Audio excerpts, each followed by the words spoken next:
E o Brasil, hein? Ganhando vários ouros aí na Olimpíadas, gostoso demais e tal. Só tem que tomar um pouquinho de cuidado, né? Com Portugal, né? Vocês estão ligados, né? Que Portugal não pode ver um ouro, um pau-brasil, que já quer levar, né? É bom a gente tomar cuidado, hein? Que o nosso presidente não bate tão bem, é capaz de ele chegar, trocar ouro pro espelhinho, hein? Tem que tomar cuidado. Está no ar o Humilde News.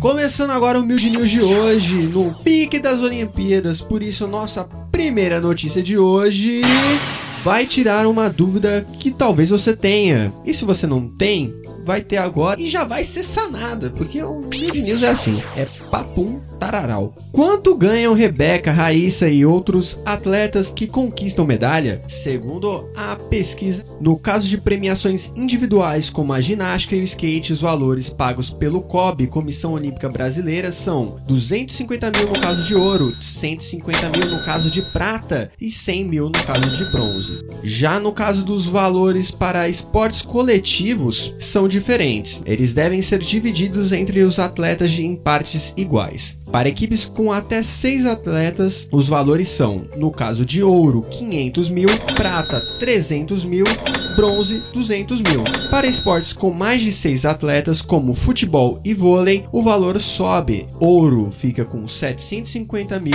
prata com 450 mil e bronze com 300 mil. Premiação muito maior que na Rio 2016. A quantia recebida por Rebeca por medalha é mais de 4 vezes o valor pago pelo COB aos medalhistas nos Jogos Olímpicos de 2016. Foram 35 mil reais, independente do tipo de medalha. A correção ficou muito acima da inflação acumulada desde então, entre janeiro de 2017 e junho de 2021. A inflação foi de 20,82%. O Brasil terminou os Jogos do Rio em 13º lugar no quadro geral de medalhas, com 19 conquistas, 7 ouros, 6 pratas e 6 bronzes. Com isso, o COB remunerou os atletas com 665 mil. Mas você ainda deve estar com uma curiosidade: de onde vem o dinheiro do COB? Em 2001, uma lei definiu que até 2% de tudo que for arrecadado com as loterias federais devem ir para o COB e o Comitê Paralímpico Brasileiro. O repasse é feito pela Caixa Econômica Federal. Em 2020, o COB recebeu 122,251 milhões dessa que é a sua principal fonte de renda. A entidade também tem patrocínios e repasses do COI, Comitê Olímpico Internacional, outra fonte essencial de receita. No ano passado, o COB recebeu um pouco mais de 35 milhões em repasses nessa modalidade. O montante foi superior aos um pouco mais de 24 milhões em 2019. Do dinheiro recebido das lotéricas, a entidade olímpica reservou 6,2 milhões para a ginástica, mas só usou efetivamente quase 5 milhões. O incentivo, como a entidade chama o prêmio em dinheiro, é importante para os atletas. No geral, poucos recebem patrocínios de empresa. Cerca de 80% dos esportistas do time brasileiro no Japão recebem a Bolsa Atleta concedida pela União. O governo federal gastou 7 milhões para 256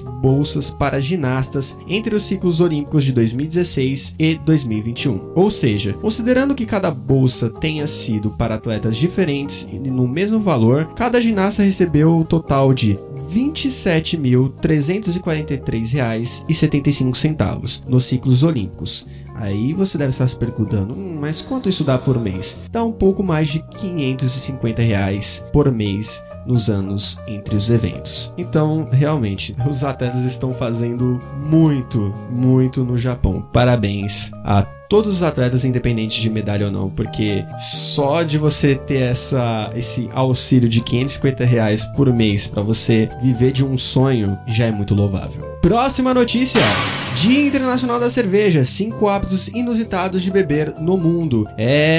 Meu ouvinte, você que não sabia, agora está sabendo. Dia 6 de agosto, nesse mês agora de agosto, foi comemorado o Dia Internacional da Bebida. Então, trouxemos aqui essa listinha com curiosidades de alguns países. A primeira da lista é a Coreia do Sul.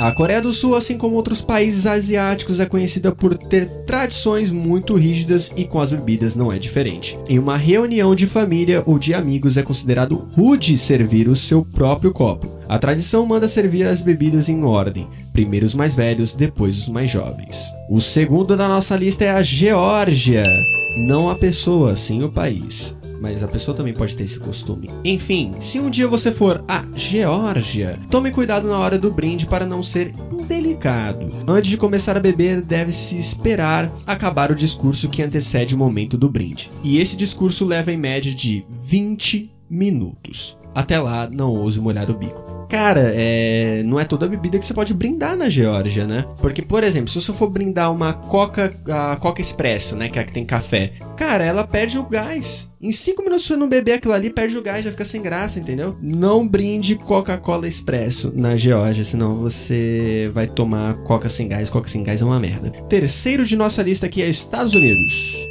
da América do Norte. As leis para o consumo de álcool nos Estados Unidos são diferentes das brasileiras. Enquanto é permitido consumir bebidas alcoólicas a partir dos 18 anos, a idade mínima legal para os americanos começarem a beber é 21, podendo variar em alguns estados. Além disso, alguns estados proíbem o consumo de bebidas alcoólicas em público fora de bares ou restaurantes. Por isso é comum em filmes e séries aparecer pessoas bebendo na rua com a garrafa envolvida em um saco de papel. Eu pensava que era costume, moda, ou era para não fazer propaganda, né? Product placement, né? Eu pensei que era tipo assim, não vamos mostrar que a pessoa está bebendo uma Heineken, então vou colocar aqui no saquinho. Pensei, ou para não gelar a mão. Eu não sabia que era para esconder que você estava bebendo bebida e todo mundo sabe que você está bebendo bebida, mas sei lá. Enfim, como diria o ditado, cada um com seus fetiches.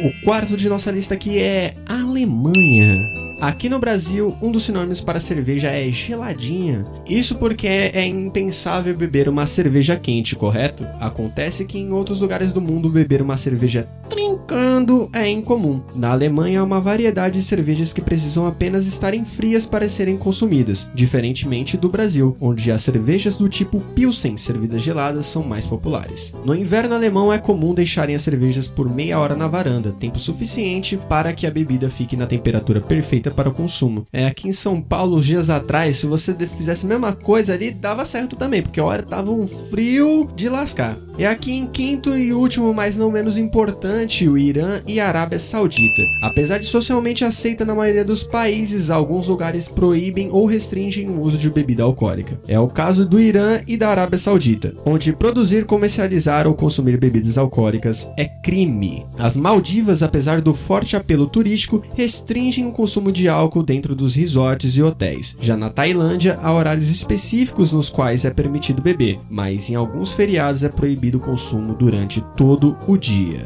Pra você que bebe, dia da cerveja todo dia, né? Inclusive, se você gosta de cerveja, você vai gostar do episódio passado, que é sobre o quê? Sobre bebida. História de bêbado e história de não bêbado também, que a gente tem tudo nesse podcast aqui. E além disso, a gente tem mais bebida na próxima notícia. Boi da carne mais cara do mundo bebe cerveja e tem massagem. Olha, um sonho, hein? Você que trabalha muito sem direito a massagem, está a fim de comer um churrasquinho regrado a cerveja gelada, mas não consegue por causa do preço? Precisa conhecer o boi que tem tudo isso. Cheio das mordomias, a espécie bovina Wagyu, que ficou famosa por beber cerveja e receber massagem. No Brasil, onde está difícil até para comprar ovos de galinha, eu adorei quem escreveu essa notícia, que tá de parabéns. A carne mais cara do mundo tem o preço médio de R$600 o quilo, podendo ultrapassar os R$1.000. Do outro lado da terra, no país sede dos Jogos Olímpicos, ela chega a custar $1.000 o quilo, em média equivalente a pelo menos R$5.000. A alta maciez, que é o seu diferencial, é explicado pela genética do boi, associada a uma alimentação rica em amido. Com isso se dá o tal marmoreio, visual de mármore para a peça na sua gordura intramuscular. Essas regalias que a espécie recebem eram mais comuns no passado. Hoje não existe mais na maioria das fazendas e nem é mais visto nos grandes confinamentos do país. Ou seja, não acontece mais isso com esse boi, então eu estou triste com essa notícia que me enganou. Eu estava muito feliz com quem tinha escrito, e agora estou muito triste, porque eu fui enganado. Muito afiado!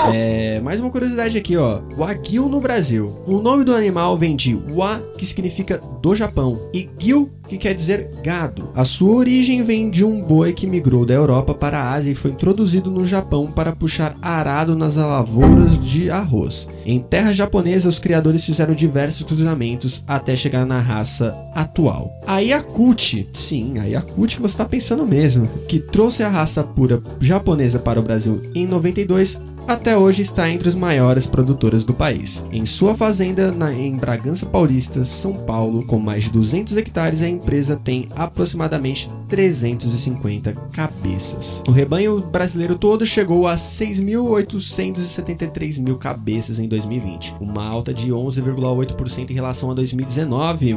Há somente 47 criadores no país todo que ainda não conseguem suprir toda a demanda interna. Por isso a carne também é importada do Japão e do Uruguai. O maior consumo ocorre em restaurantes, boutiques de carne e hotéis. Boutique de carne, eu penso que vai vir uma carne com perfume, sabe? Tipo, boutique de carne, parece que você vai comprar carne na Boticário, na Natura, sabe? Boutique de carne, é muito gourmet. Boutique de carne, se eu comprar uma na boutique de carne, tem que comprar em açougue, boutique de carne. Isso é gourmet demais. Próxima notícia.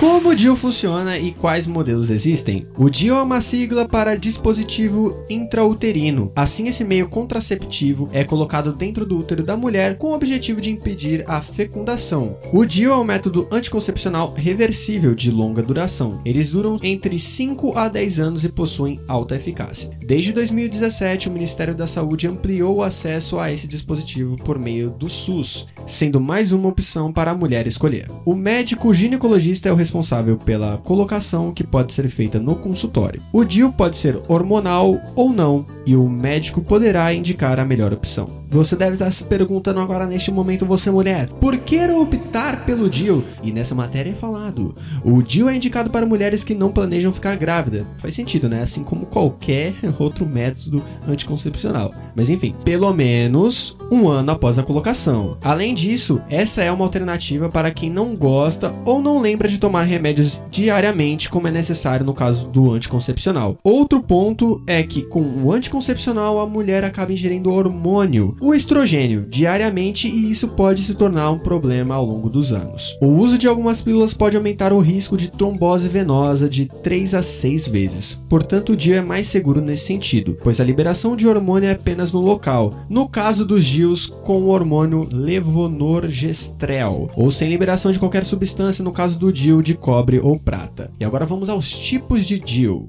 O DIU pode ser utilizado por mulheres que já tiveram ou não filhos. Há diferença nos modelos e funções de cada tipo. O DIU de cobre ou de prata é uma pequena peça de polietileno revestido e é capaz de alterar as características do útero e do muco cervical, dificultando a passagem do espermatozoide. Com a liberação de íons de cobre no útero, há uma função inflamatória e citóxica, e o espermatozoide acaba morrendo. O DIU de cobre é mais utilizado no Brasil e se chama TCU 380A e pode ser encontrado no SUS e na rede privada. Como efeito colateral, é possível que a mulher tenha cólicas no período menstrual e o aumento no fluxo.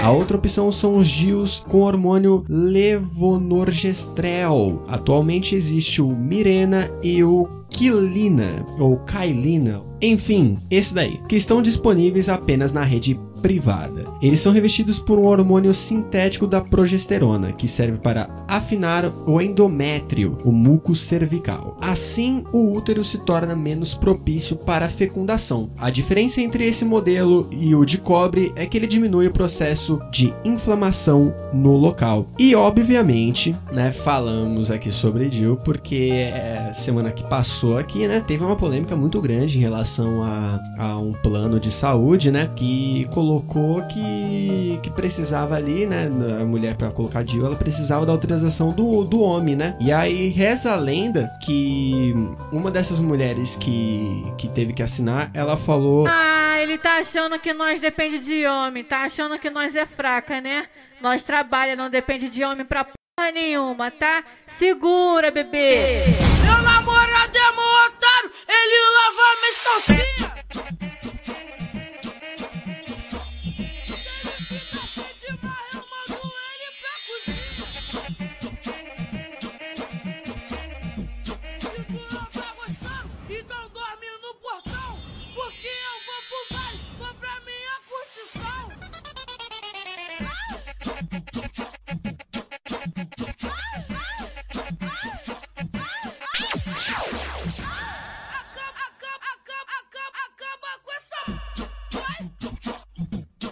Tchau.